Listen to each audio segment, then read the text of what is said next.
Hi, it is the human operating system time. So today I'd like to share with you something really important on the practice of shooting tao sets. Hopefully after this video you can have a really clear understanding on your shooting tao practice so that you can practice and get the best out of it.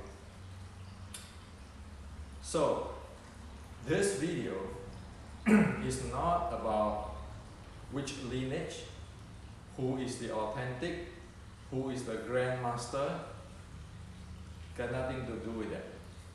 This video is about science and education. So all Wing Chunner, disregard of what lineage, can have the best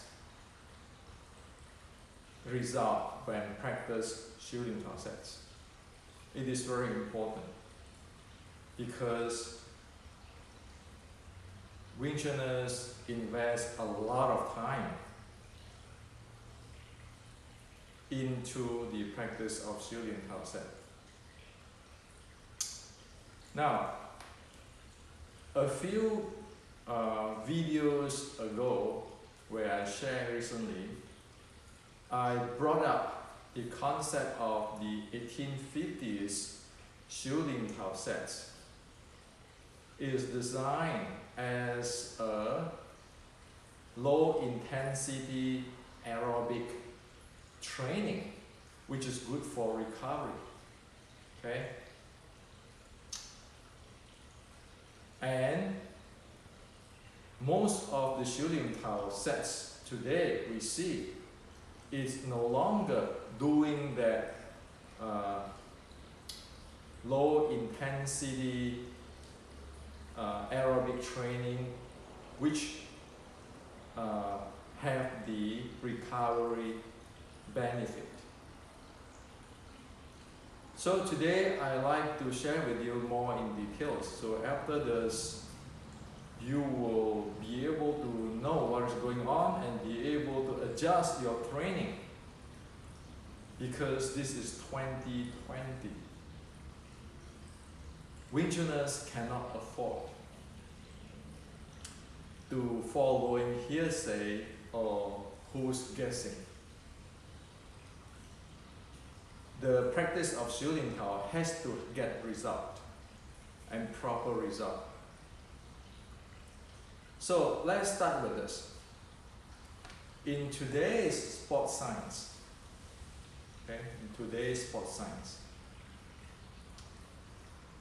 in sport training, there are two parts. One is the training load. Another part is the recovery. If the training load and the recovery is not balanced, then scientifically we know from the study that it will cause injury, illness, low or poor performance. It is a well-known thing today, okay?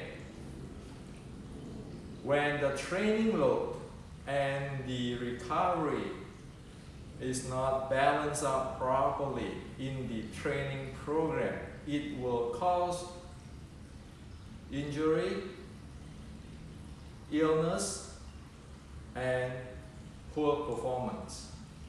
So either one of them or all of them. So this is a fact, okay? Nobody can deny this reality, okay? So what is training load? Training load, in an easy way, simple way, you can say it is how much training, how much of effort you use in that training for, say, 1 week. So 1 week, how much effort, how hard do you train for 1 week? And recovery is how much recovery do you have after the training, after the hard training. This is an equation. Has to have a balance.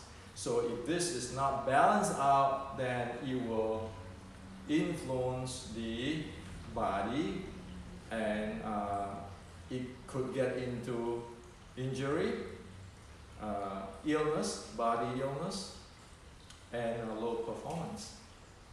Okay?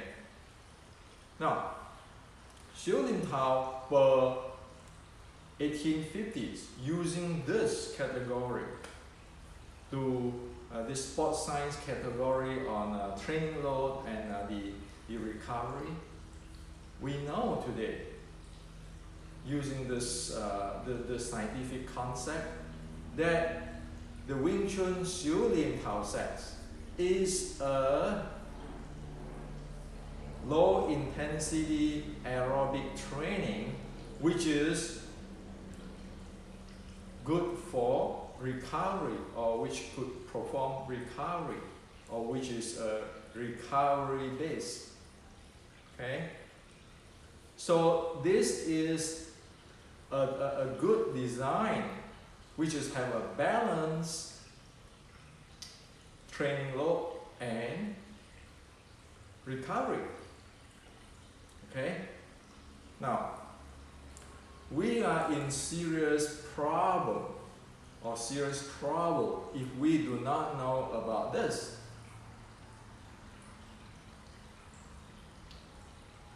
That the training load and the recovery has to balance out.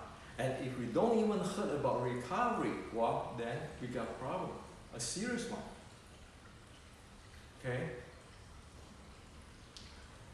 For example, you often heard people say, you want to do Xiu Lin Tao for 30 minutes and 1 hour, and people start to do it until they are sweating, and those are real Wing Chun Xiu Lin Tao practice. Well, if you look at it in the scientific way, those type of training is an overload training.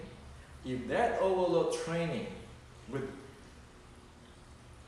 do not have proper recovery time, it is going to cause injury, illness, or bad performance. So let's get into the details, and let me show you. If we have a person, okay, actually anybody, any Wing Chuners,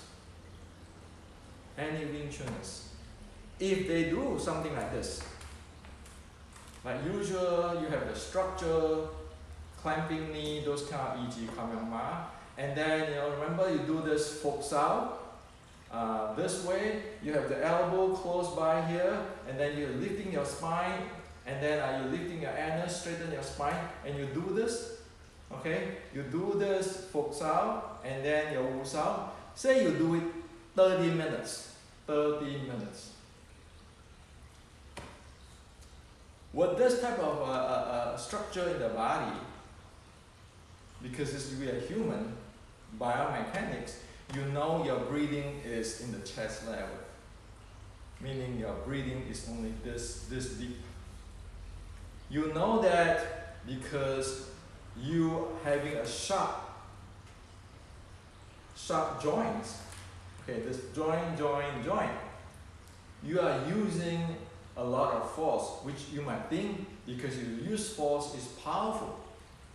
Okay, and then you do say half an hour, and you feel that you are sweating and you feel exhausted.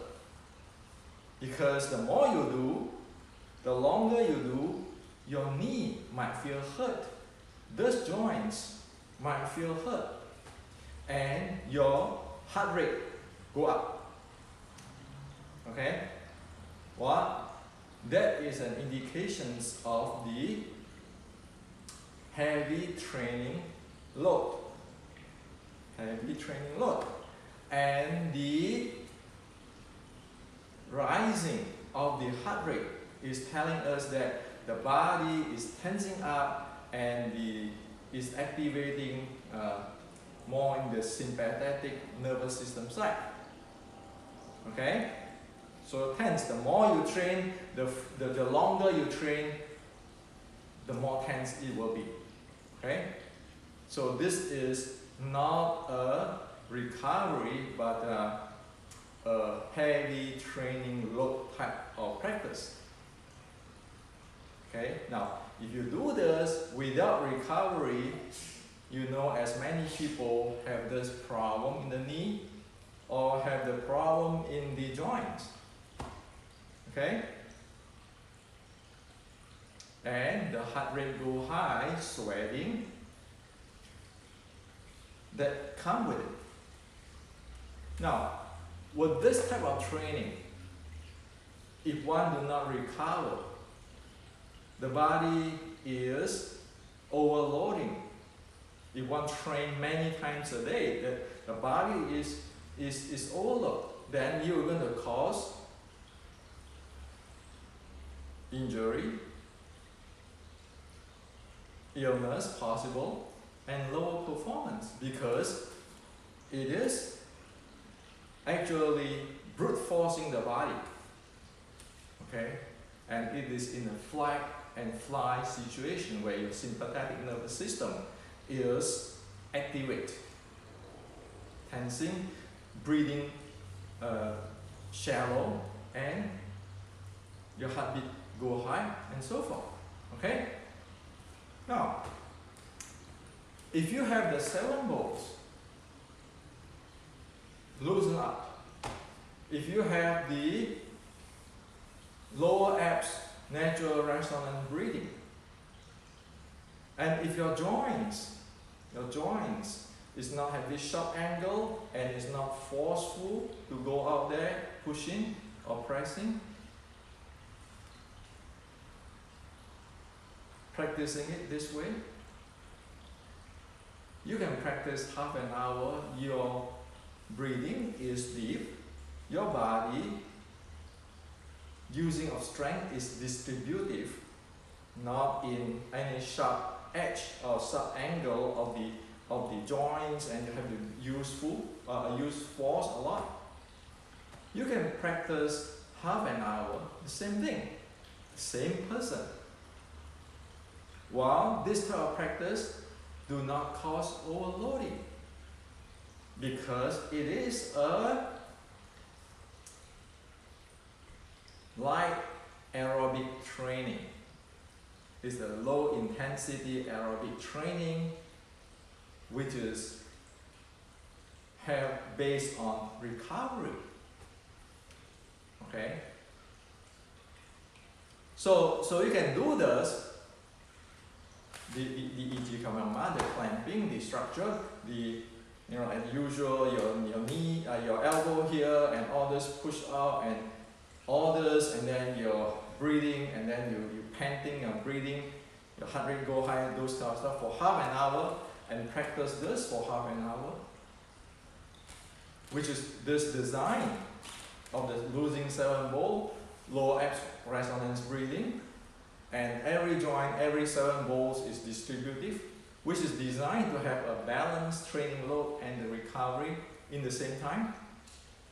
The result will be different. If you do this, after half an hour you're exhausted, there might be pain here, pain there, tough to breathe, sweating, heart rate high.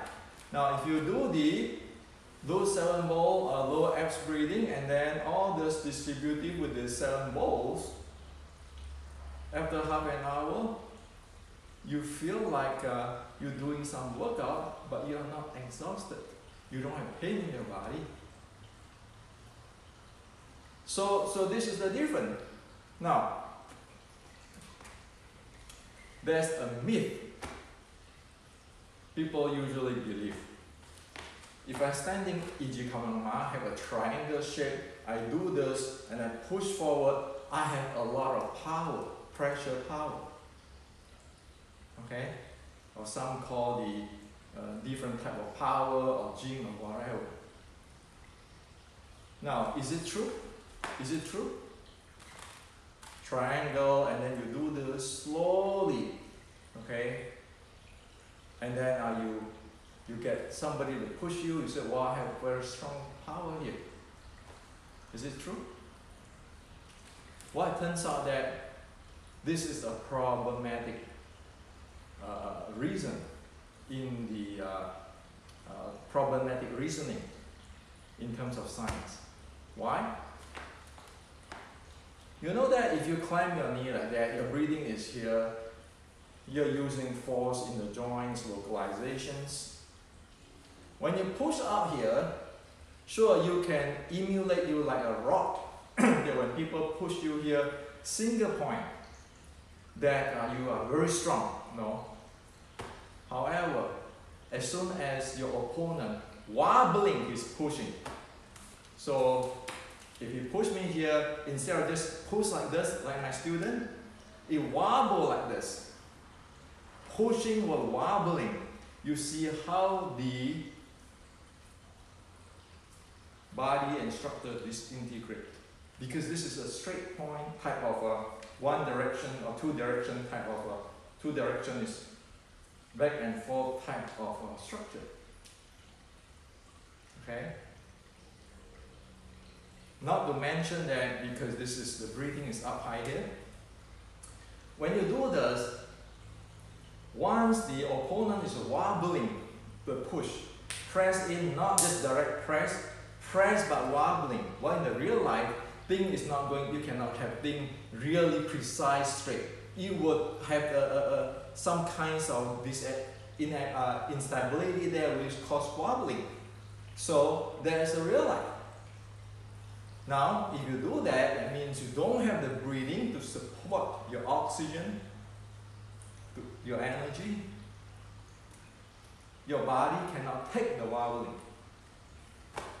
On the other hand, if we have the 7 balls handling, lower abs, lower abdomen breathing, natural lower abdomen resonance breathing, the arm is this way because it's linked up for the 7 balls distribute. You get somebody push you and wobbling around. You see the entire body be able to adapt to it like an anti-shock building in the earthquake. And it doesn't have to use that much force against him or to hold on your body because this is like a building which have the shock absorber, which is designed for the earthquake. While this type of stuff is like a wreck. When the incoming force is wobbling, that is where different place where one constantly have to hold on. When you do this, you have to hold joints. That holding place, that will have a weaker link while the wobbling, the force get in, and that weaker link probably in the wrist, probably in the shoulder, that will break. And that's all. You cannot handle the incoming impact or the impulse momentum. Okay?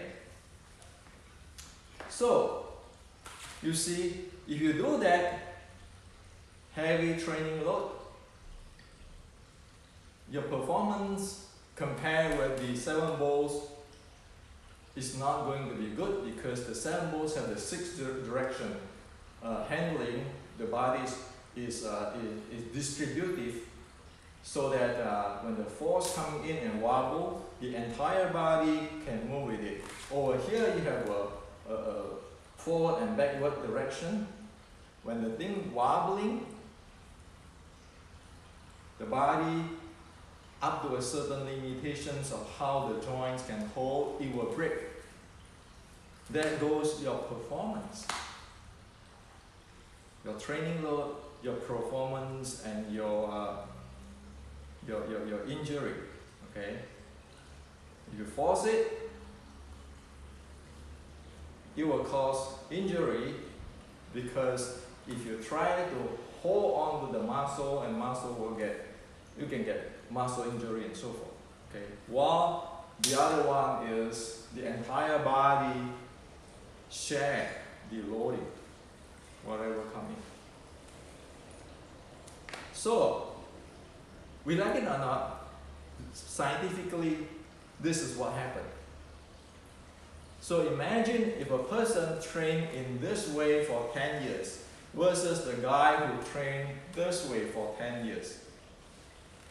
You see how different is the body performance. You see what's the difference of the breathing performance. You see how is it the force handling performance. You can get the same person and teach him this two way of doing things, test it out scientifically. And we have all this new gadget, we can scientifically, objectively verify those, right? So this is what I'd like to share with you. And it is really key to have to base ancient thing on the 6-13-3 as I always mention, and the lower abs breathing or the natural resonance breathing. If one have no idea on that, one will not know what is the effective, efficient way of using this body in the body, mind, breathing, chi, strength, and the momentum. And one will not be able to know, hey, is it a recovery type of practice, or is this a heavy training load type of practice? Do one know what is overload? And as for the injury, well, the Chinese always say that if you don't train properly, you'll get internal injury. So what is internal injury? Simple. If you're keeping doing this, practice Yulin Tao 1 hour with your narrow, shallow breathing, with your heart rate go high. After a while, there's problem because you don't rest, you don't recover. Okay. So many people don't check their heart rate and keeping going on and on. And guess what? When you are aging, your level of resting heart rate, okay, or recovery heart rate. Say I'm 60, my recovery heart rate is under 80. When I recover, I have to go under 80. If I keeping doing this kind of stuff for 90, 100, keeping all day long, after a few days you can see it is very difficult for the heart rate to going down and rest.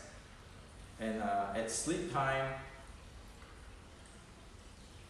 you have to go through a long time of recovery or resting time before the heart rate can go down and you can sleep. And it's going to influence the sleep, and when it influences the sleep, then the body is not going to recover because you need the sleep, the deep sleep to do that. So a prolong of this, you're going to damage your internal organs, operations, or function. That's what the Chinese talk about the internal injury. And that's why they say that your qi has to be always nurtured before you do other heavy training. If your qi is not in charge up, don't do it. If you do it, you will have internal injury. What the Chinese concept and today's sports science concept, they are matching closely. So today I'd like to share with you this is a scientific world. We like it or not, it is a science. Sure, we can choose to blind our eyes, but what is the price to pay? Our body, our performance. Everybody is free to do whatever they want to do. But when science already proven to that, what to argue? So this is to share with you.